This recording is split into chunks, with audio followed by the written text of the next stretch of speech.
how's that for something strange? I'm on my way out to the chicken coop with a winter treat and a toy combined all in one. Hens get bored in the hen house if they can't get out into the yard to scratch around. And this is a combination of something that they'll enjoy eating and something that they'll be able to sort of play with as they eat it. It's a cabbage, and I took an apple corer. If you can see the hole there, I guess, in the center.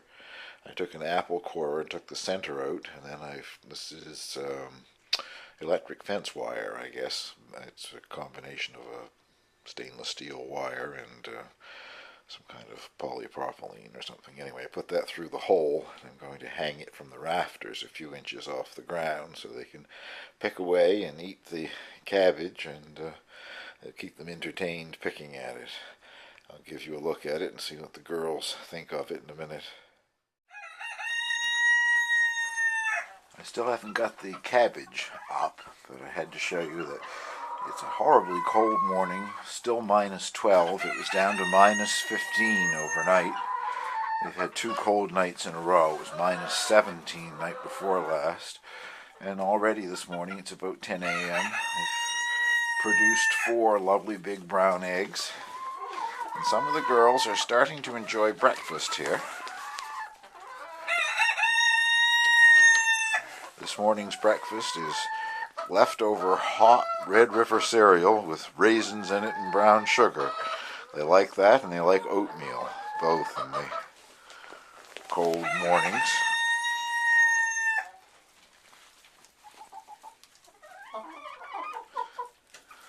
I got the door open here for light. Some of them have gone out into the yard on the snow and ice.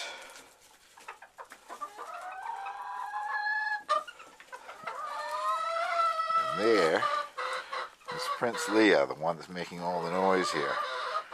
Gonna crow for us again, Leah? And guess, there we go. As soon as he gets out in the morning, he likes to announce that he's out. There's their cabbage ball over there. I'll get it. I guess right now most everybody is interested in breakfast. They're still having their hot cereal. I hung the cabbage up. They're a little curious about it. Never seen anything quite like that before. I don't think there's been even any tentative pecks at it yet. There we go. That's Ginger. She's getting a little curious here this morning. It's just barely off the floor. I wanted it to spin, but I wanted the little bantams, like that's Martha there, a little Seabright. I wanted them to be able to reach it as much as the big birds.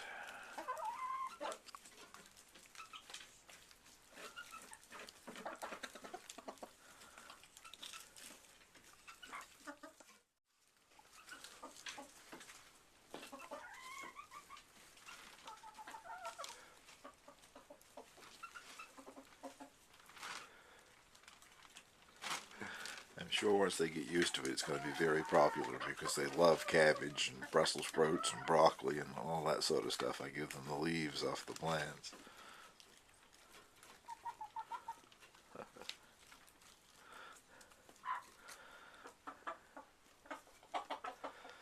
Right now it's hot cereal that's more of interest, I guess. I'll come back out later and see how much of this has been devoured. I don't expect it will last too long. It's been now about 4 hours since I hung the cabbage treat, and I'm back out to check. I'm sure when I open the door, the hens are all going to come out into the yard here because I did something right this year for a change. This is their fenced-in enclosure, which has wire fencing all the way around the sides, 8 feet tall, I guess about 8 feet tall, and also wire fencing across the roof, so that hawks and whatever can't get in. But I surrounded it with something called banking plastic. I guess it's used to eliminate drafts from older houses in the wintertime. And I just had the idea that it would eliminate the wind in their yard. Well, it turns out that it makes it sort of like a little sun trap, and it's minus 6 out right now, and it's quite comfortable standing here inside the yard. I'll have a peek inside and see how things are going here. Oh, half a cabbage is all we've got left. Yeah, I guess that was popular.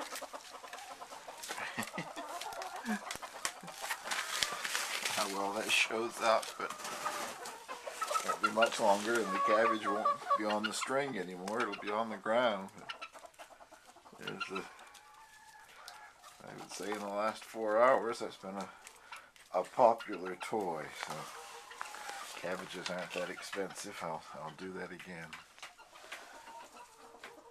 You shouldn't have favorite in your children, but these guys are my favorites. They're the mottled Cochins, bantams with feathered feet.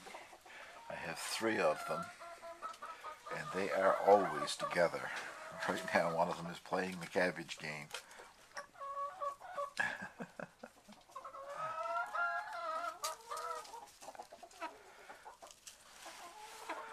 Anyway, that was a little greens today and relieved some of the boredom, I guess, in the chicken coop.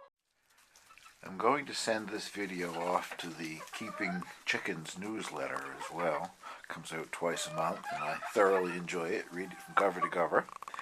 But a lot of people have been asking what they do for water in the wintertime when things freezes. Well, this is one of those commercially available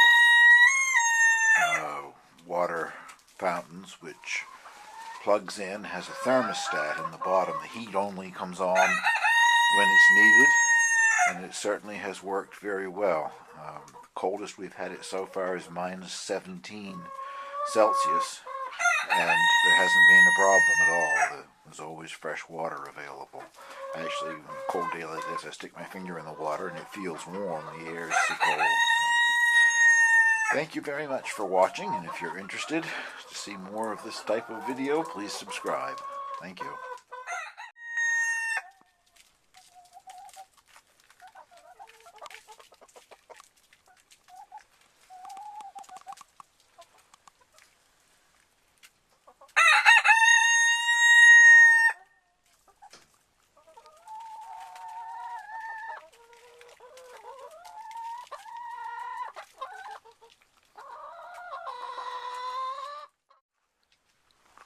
That's just a little look at what the banking plastic looks like on the outside of their enclosure. You can see the chickens through the plastic, even though it's minus 6. Oops, even though it's minus 6 out there, out enjoying the yard, because the other side of that plastic is really quite warm.